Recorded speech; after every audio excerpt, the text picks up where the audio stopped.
বিমান চলাচল এবং উড্ডয়নের যে জায়গা, তার এত কাছে এরকম একটা স্কুল অ্যান্ড কলেজ এবং স্থাপনা, এটা আসলে আমরা এর আগেও জেনেছিলাম যে মাইলস্টোনের এখানে ক্যাম্পাস করা নিয়ে আহ, আসলে নানান ধরনের কথা ছিল, এবং এক পর্যায়ে আসলে তাদেরকে ক্যাম্পাস করার অনুমতি দেওয়া হয়নি, কিন্তু কিছুটা পাশ কাটিয়েই তারা এই ক্যাম্পাসটা করেছিল। জি, আমার কাছে এই সংক্রান্ত একটা বক্তব্য আছে, সমকালের সৌজন্য। আমি একটু বক্তব্যটা দেখাই, তারপরে আমি শিওর যে আপনি যখন এই আন্দোলনটি চলেছে আপনি কাভারও করেছেন, আমি বিশ্বাস করি। রাইট? আহ, আমরা মানববন্ধন কভার করেছিলাম। রাইট। সো আমি একটু এই বক্তব্যটা, একজন প্রাক্তন শিক্ষার্থী, তার একটা বক্তব্য আছে এই সংক্রান্ত, যে তারা এটি চায়নি, মানে সরকার এটি চায়নি যে এটি এখানে এখানে হোক।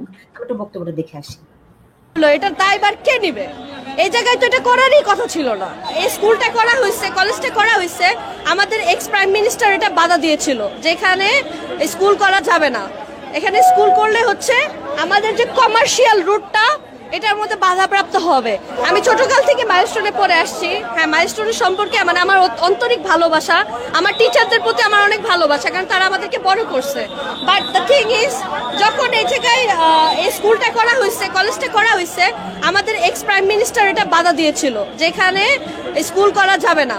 এখানে স্কুল করলে হচ্ছে আমাদের যে কমার্শিয়াল রুটটা এটার মধ্যে বাধাপ্রাপ্ত হবে। সো আমরা এখানে আপনাকে অ্যাকোয়ার করে জমি নিয়ে নিব, এখানে আমরা র্যাবের বেস করব। তো তারপর হচ্ছে স্কুলের টিচাররা হচ্ছে, তারপরে স্টুডেন্টদেরকে বলা হলো যে প্রোটেস্ট করার জন্য, যে না আমাদের ল্যান্ড এখানেই থাকবে। তো আমার এখন আজকের ঘটনার কারণ হচ্ছে যে এত বড় একটা ঘটনা হলো, এটার দায়ভার কে নিবে? এই জায়গায় তো এটা করারই কথা ছিল না। আজকে যদি একটা বিল্ডিং এ পড়তো, হয়তো বা কয়েকজন মুরব্বী মারা যেত কিংবা বয়স্ক মানুষ মারা, এত লাখ লাখে মানে মানে এত ছোট ছোট বাচ্চাগুলা যে আজকে মারা গেছে, এগুলা কি মাইনে নেওয়া যায়? আমার কাছে আমার একটাই অনুরোধ থাকবে, আপনারা এটা নিয়ে একটু বিশ্লেষণ করবেন আর একটু উইলি, মানে আপনি যখন মানববন্ধন কাভার, ওই কথার কি মানে সত্যতা যৌক্তিকতা যদি একটু বলতেন। আমি আসলে বেশ কয়েক বছর আগে মানববন্ধনটা আসলে আমি পুরোপুরি কভার করিনি, তবে আমি এরকম একটা নিউজ করেছিলাম। হয় না, আপনি তো জানেন আমরা আসলে ডেস্ক রিপোর্ট অনেক কিছুই করি। তো পুরোটা আমি হয়তো ফিল্ডে কভার করিনি, কিন্তু আমার মনে পড়ে যে আমি এরকম একটা ডেস্ক রিপোর্ট করেছিলাম।